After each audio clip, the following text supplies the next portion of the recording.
Hello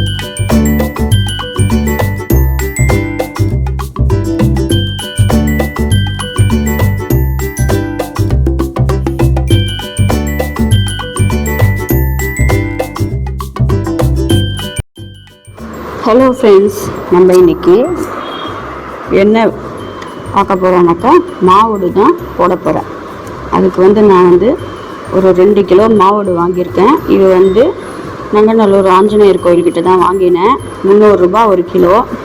இப்போ இதோட காம்பெல்லாம் நம்ம கட் பண்ணிவிட்டு நல்லா அலம்பிட்டு நல்லா இந்த துணியை வச்சு ஈரம் இல்லாத நல்லா தொடச்சி எடுத்துக்கணும். மாவோடுவில் ஈரமே இருக்கக்கூடாது. அப்போ தான் வருஷம் ஃபுல்லாக நம்மளுக்கு கெட்டு போகாத இருக்கும், ஃபங்கஸ் வராமல் இருக்கும் ஊறுகாயில்.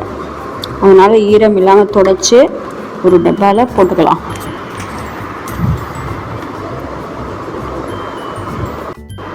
இப்போ இந்த மாவோடுவை ஒரு டப்பாவில் போட்டேன்.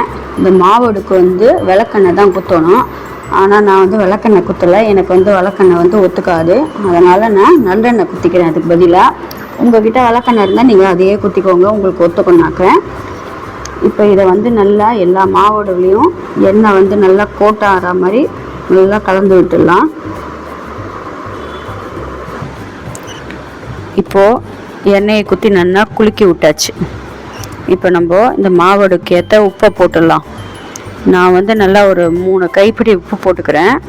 ஏன்னா 2 கிலோ மாவோடு எடுத்துருக்கோம் இல்லையா, அதுக்கேற்ற மாதிரி உப்பு போட்டுக்கணும். இப்போ இதையும் நல்லா குலுக்கி விட்டுடலாம்.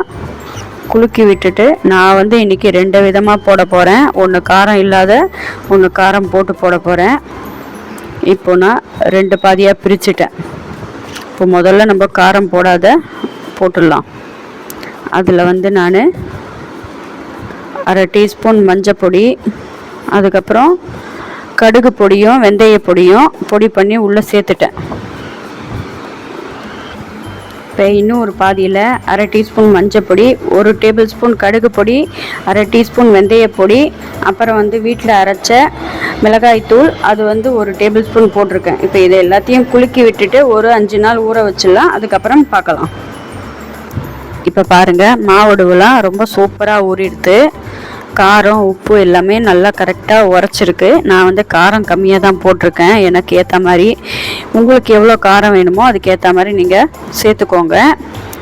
மாவோடுக்கு விளக்கெண்ணெய் தான் குத்தணும். ஆனால் எனக்கு விளக்கெண்ணெய் ஒத்துக்காததுனால நான் நல்லெண்ணெய் குத்தின்ட்டுருக்கேன். உங்களுக்கு என்ன எண்ணெய் ஒத்துக்குமோ அதை நீங்கள் குத்திக்கோங்க. அவ்வளோதான் ஃப்ரெண்ட்ஸ். இந்த வீடியோ பிடிச்சா லைக் பண்ணுங்கள், ஷேர் பண்ணுங்கள், கமெண்ட் பண்ணுங்கள், மற்றும் நம்ம சேனலுக்கு சப்ஸ்கிரைப் பண்ணிக்கோங்க. தேங்க்யூ.